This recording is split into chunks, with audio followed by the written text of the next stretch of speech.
Today we're in the Mercedes-Benz EQS. This is the 450 Plus, and as you can see, we've got the brand new Hyperscreen.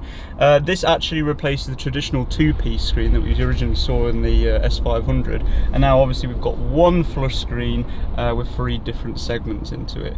Now, in order to activate the screen, the car has to be on, and there actually has to be a passenger sat in the passenger seat. This is obviously due to safety reasons, and that if I was driving along, I'll be a lot more distracted by a screen over to the far left than if there wasn't a screen on at all.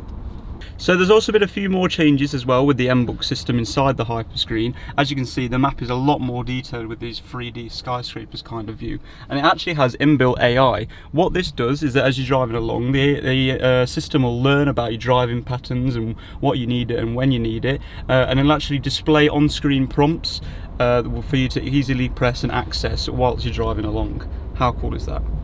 So as this is the electric S-Class model, the ambient lighting still hasn't been skimped out, much like the S-Class. This time we've got the ambient lighting that runs all the way around the Hyperscreen. What this does is it gives it a nice glowing effect. It almost feels as if it's floating off the dashboard. As you can see, I can actually run my hand sort of all the way around here, and it does give it a nice effect. So let's take a look at the system. Basically, it's pretty much exactly what the driver would normally get here, but obviously now all the passenger has easily access to all of these options at the same time the driver does. So I can access the phone, I can go back, I can go onto the access the comfort settings. Here I can change all the ambient lighting. Exactly the same as it would normally be. I can also do all the kinetic seats, the massage seats, things like that. It's great. Also inbuilt into the M-Book system, we've also got this cool map.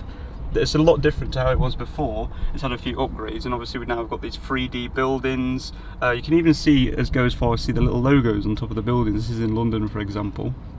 What it also does, it also uses artificial intelligence to learn about how you drive.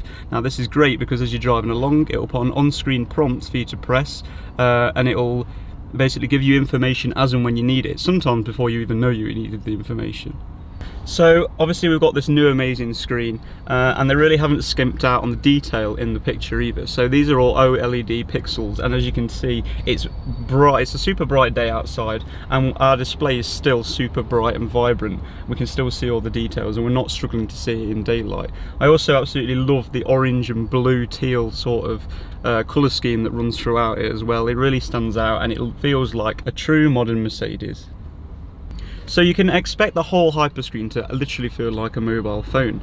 It uses Gorilla Glass, which is the same that you find on your iPhones and your Samsung and things like that. And what this does, it's really reinforced the glass, so you're not going to get any scratches, you're not going to get as many marks, and it's going to protect your piece of kit basically.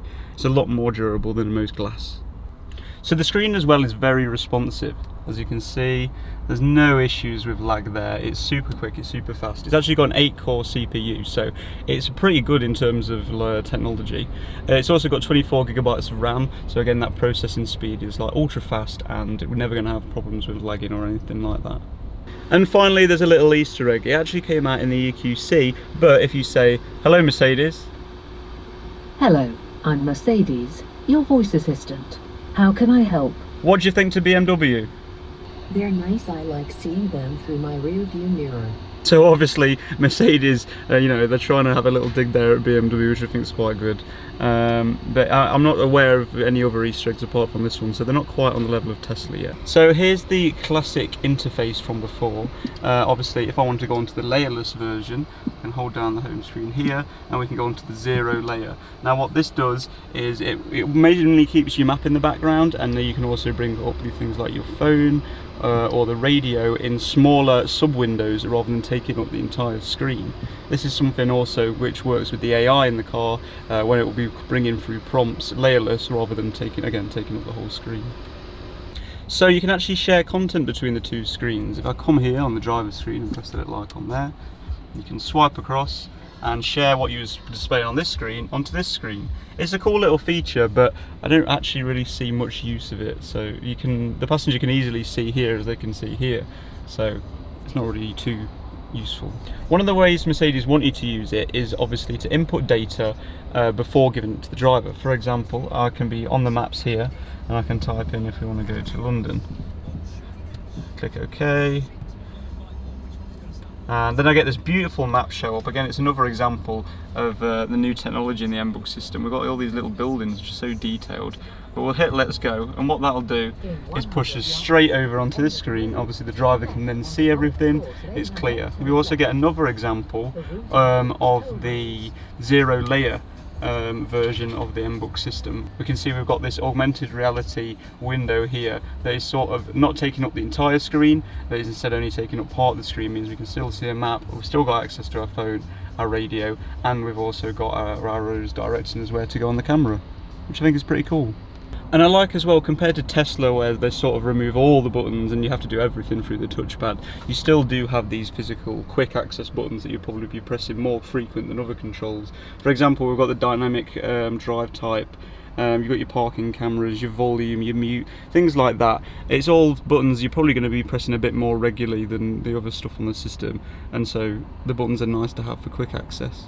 And that's everything, guys. I hope you found this informative, and I hope it's answered a few of your questions that you had about the Hyperscreen and the EQS.